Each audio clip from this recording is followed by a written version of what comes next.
ሰላም የተወደዳችሁ የኦሌ ስፖርት ቤተሰቦቻችን፣ በዛሬው ዝግጅታችን በእንግሊዝ ፕሪምየር ሊግ የ9ኛ ሳምንት ጨዋታዎች ብሬንትፎርድ ከሊቨርፑል እንዲሁም ማንቸስተር ዩናይትድ ከብራይተን የሚያደርጉትን ጨዋታ ቅድመ ጨዋታ ዳሰሳና የወቅታ ትንበያን አካተን ይዘንላችሁ ተገኝተናል። በቅድሚያ ማንቸስተር ዩናይትድ ከብራይተን የሚያደርጉትን ጨዋታ የቡድን ስብስብ ዜና ጉዳዮችና ግምታዊ አሰላለፍን ስንመለከት በቡድን ስብስብ በኩል በማንቸስተር ዩናይትድ ቤት ሃሪ ማጉዌር እና ሜሰን ማውንት ዛሬ ከብራይተን ጋር ለሚያደርጉት ጨዋታ ሁለቱም የመድረሳቸው ጉዳይ አጠራጣሪ ነው።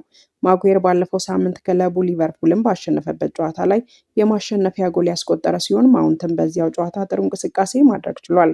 ዩናይትድ በሊቨርፑል ሜዳ አንፊልድ ሲያሸንፍ በ10 ዓመታት ውስጥ ለመጀመሪያ ጊዜ መሆኑም ይታወቃል። ከጨዋታው በኋላ ሁለቱም ተጫዋቾች መጠነኛ ጉዳት ያስተናገዱ ሲሆን ዛሬ በኦልድ ትራፎርድ ከብራይተን ጋር ለመጫወት ዝግጁ መሆን አለመሆናቸውን እስካሁን ግልጽ አልተደረገም። ተከላካዩ ሊሳንድሮ ማርቲኔዝ ወደ ልምምድ ቢመለስም ለዛሬው ጨዋታ ግን እንደማይደርስ መረጃዎች ወጥተዋል። አሰልጣኙ ሩበን አሞሪም ሲናገሩም ቡድናችን አሁን ያለበት ሁኔታ ጥሩ ነው፣ ከማጉዌር እና ማውንት ውጪ ብዙም ከባድ ችግር የለም፣ ሁሉንም በጨዋታው ላይ እንመለከተዋለን ያሉ ሲሆን ሊሳንድሮ ማርቲኔዝ እንደሚታወቀው ከጉዳት በማገገም ላይ ነው። ነገር ግን መቼ እንደሚመለስ በትክክል መናገር አልችልም ብለዋል። ማጉዌር ለጨዋታው የማይደርስ ከሆነ ሌኒዮሮ ከማቲያስ ዴሊጌት እና ሉክሻው ጋር በተከላካይ ስፍራ ጨዋታውን ይጀምራል ተብሎ ይጠበቃል። ማውንትም ለጨዋታው የማይደርስ ከሆነ ቤንጃሚን ሼሽኮ በአጥቂ ስፍራ በቋሚነት ሊጀምር ይችላል። ሌላው አማራጭ ማቲያስ ኩንሃን ወደ ጥልቅ የአማካይነት ሚና በመመለስ አማድ ዲያሎን በፊት መስመር ማጫወት ነው። በመስመር ተከላካይ ስፍራ ዲያጎ ዳሎት እረፍት የሚያስፈልገው ከሆነ ኑሴር ማዝራዊ ወይም ፓትሪክ ዶርጎ ሊሰለፍ ይችላል። በመሃል ሜዳ ኮቢ ማይኖ በቅርብ ጊዜ ብዙም የመሰለፍ እድል ስላልነበረውም አሞሪም ተጫዋቹን በማፈራረቅ ማጫወትን ካሰበ ማኑኤል ኡጋርቴ ሊሰለፍ የሚችልበት እድል ይኖራል። የቡድኑ አምበልም ብሩኖ ፈርናንዴዝ ቡድኑን በድጋሚ ይመራል ተብሎ የሚጠበቅ ሲሆን ከአጥቂው ጀርባ ሆኖ ጨዋታውን ሊጀምር ይችላል። በቅርቡ አልታይ ባንዲርን የተካው ግብ ጠባቂው ሴኒ ላመንስ በመጀመሪያዎቹ 2 ጨዋታዎች አስደናቂ አቋም በማሳየቱ በዛሬው በኦልድ ትራፎርድ ጨዋታ በቋሚነት ሊጀምር ይችላል።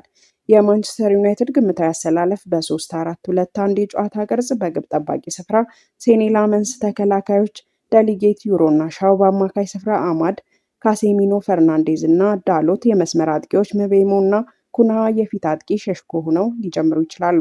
ኦፕታ ሱፐር ኮምፒውተር እንዳስቀመጠው ትንበያ ከሆነ ማንቸስተር ዩናይትድ ጨዋታውን የማሸነፍ እድሉ 37.7% ሲሆን ብራይተን በበኩሉ የማሸነፍ እድሉ 35.9% እንደሚሆን ግምቱን አስቀምጧል።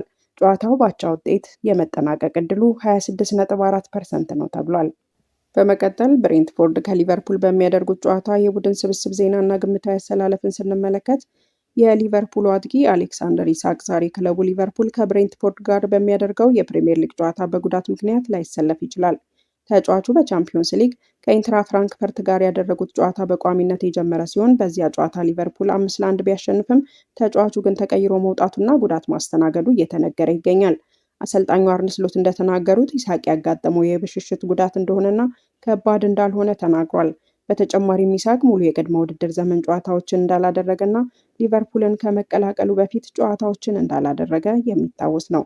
ስሎት አርብ ዕለት ለጋዜጠኞች ሲናገር ኢሳቅ አሁንም ለብሬንትፎርድ ግጥሚያ የመድረሱ ጉዳይ አጠራጣሪ ነው። አማካዩ አሌክሲስ ማካሊስተርን በተመለከተ እሱ ያለበት ሁኔታ መጥፎ የሚባል አይደለም፣ ለጨዋታው የመድረሱ ጉዳይ ግን አጠራጣሪ ነው። ስለዚህ ጨዋታው ከመደረጉ የመጨረሻ ሰዓታት በፊት ያለበትን ሁኔታ መመልከት አለብን ሲል ተናግሯል። ኢሳቅ ለጨዋታው የማይደርስ ከሆነ ኢኪቲኬ እንደ ዋና አጥቂ ሆኖ ሊጀምር ይችላል። ሊቨርፑል በሳምንቱ አጋማሽ ፍራንክፈርትን ካሸነፈ በኋላ ጥሩ አቋሙን ለማስቀጠል ይሞክራል።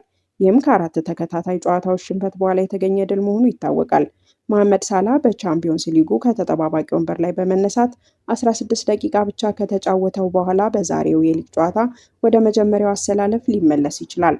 ራያን ግራቨንበርች ባለፈው ሳምንት መጨረሻ በማንቸስተር ዩናይትድ 2-1 በተሸነፉበት ጨዋታ ባጋጠመው የቁርጭምጭሚት ጉዳት ምክንያት የፍራንክፈርቱ ጨዋታ ያመለጠው ቢሆንም በዛሬው ጨዋታ ወደ አሰላለፉ ሊመለስ ይችላል።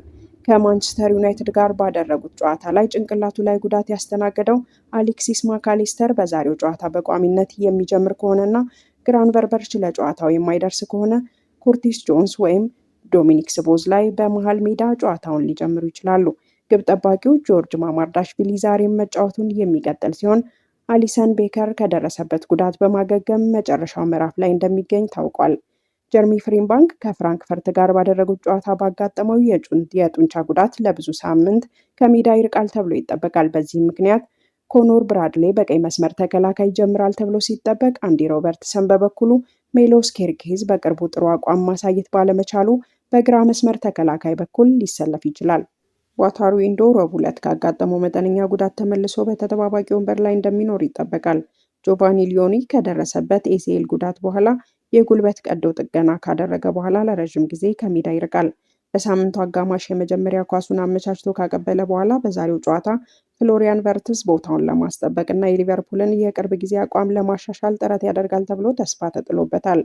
በ4-2-3-1 የጨዋታ ቅርጽ አቀራረብ የተገመተውን የሊቨርፑልን አሰላለፍ ስንመለከት በግብ ጠባቂ ስፍራ ማማርዳሽቪሊ፣ ተከላካዮች ብሬድሊ፣ ኮናቴ፣ ቫንዳይክ እና ሮበርትሰን፣ አማካዮች ማካሊስተር እና ከርቲስ ጆንስ፣ ከአጥቂ ጀርባ ሳላህ፣ ስቦዝላይ እና ጋክፖ፣ የመጨረሻ አጥቂ ኢኪቲኬ ይሆናሉ ተብሎ ይጠበቃል። ኦፕታ ሱፐር ኮምፒውተር እንዳስቀመጠው ትንበያ ከሆነም ሊቨርፑል ጨዋታውን የማሸነፍ እድሉ 54% ሲሆን ብሬንትፎርድ በበኩሉ የማሸነፍ እድሉ 35.9% እንደሚሆን ግምቱን አስቀምጧል።